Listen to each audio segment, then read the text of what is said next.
From the Diary of Louise Duncan Mayhew, September 1860. In honor of my engagement, Father has planned a grand celebration.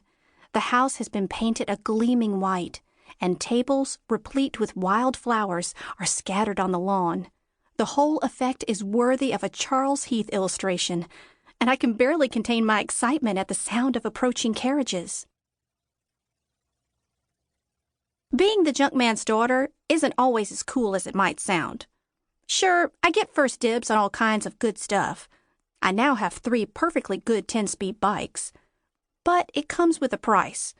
As soon as I saw Daddy's dump truck sitting in the car line, shaking and rattling like it was about to throw a rod, I knew Sally Martin would have something snide to say.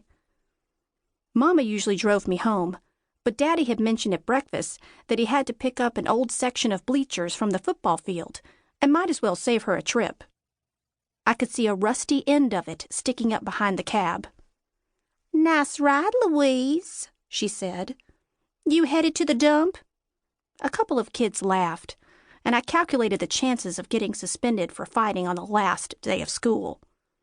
Benjamin Zerto, my best friend, leaned closer and whispered, "You won't have to see her for the whole summer.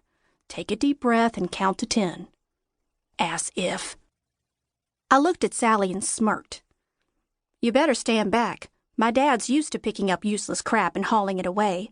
You could be next." I was rewarded with a gasp from Sally and a grin from Benzer. A win-win. The car line moved, and I could hear the roar of the truck as it lumbered forward. Normally the car line would have been packed with kids, and I'd have had some backup in addition to Benzer. But most kids had left early, as soon as they had report cards and attendance awards. Even Franklin, the brains of our group, and my cousin Patty were gone. "I don't know how you stand it," Sally sighed. "Being surrounded by junk would be bad enough, but it looks like your house is about to fall down around your ears. My father says it's a crime to have such an eyesore right smack in the middle of town." I rolled my eyes. My house was a common target with Sally. I'd told her before that it looked old because it was. It had had its 175th birthday last year. I wouldn't waste my breath mentioning it again.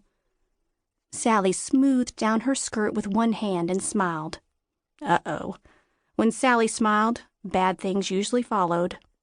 "Benzer," she said sweetly, turning to face him, "are you coming to the pool this weekend? My dad is having a cookout for all the kids." She looked at me. "All the kids in the neighborhood, I mean." Benzer and Sally lived in the only subdivision in town, or as my grandmother called it, the Yankee Enclave. It was full of new brick homes and had a swimming pool and tennis courts with no cracks in them, unlike the ones at the city park. "I doubt it," Benzer answered. "I'm helping lose Dad over the weekend." Sally pouted. "Oh, that's too bad. I guess you're going to have another boring summer. What did you write last year for your My Summer Vacation essay?" She laughed. "Oh, yeah. Watching paint peel with Lou and other adventures in boredom." I could feel my face turning red. Last year, the essay had seemed funny. Mine had been titled, "War Between the States, My Summer with a Yankee." But after hearing everyone read about going to Disney or renting houseboats for the summer, it had felt kind of lame. I looked for my dad. He had moved another few feet, and if all went well, I'd be sitting in his truck and riding away from this in about 90 seconds. "That was a joke," Benzer said. "I like hanging out at Lou's. It's like something out of an R.L. Stine story."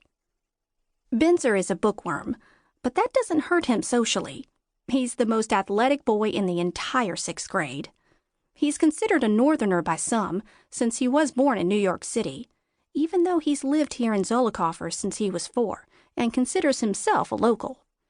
We've been best friends since kindergarten, when I sat on top of David Pinto until he promised to stop making fun of Benzer's accent. "R.L. who?" Sally asked. "Why don't you spend the summer reading a book?" I asked. Sally pulled a small mirror from her backpack and checked her hair. I'll be much too busy, she said. We're going on a cruise in a few weeks, but I'm sure you'll have plenty of time to read while you're sitting around watching the paint peel.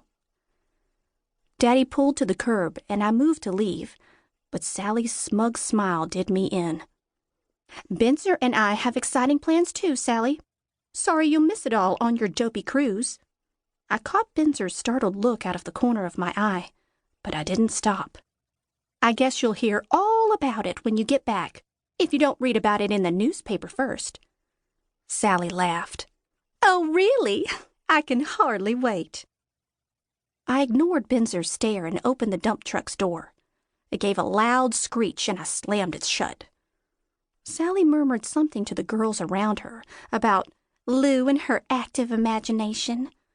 I could hear them all laughing as we pulled away.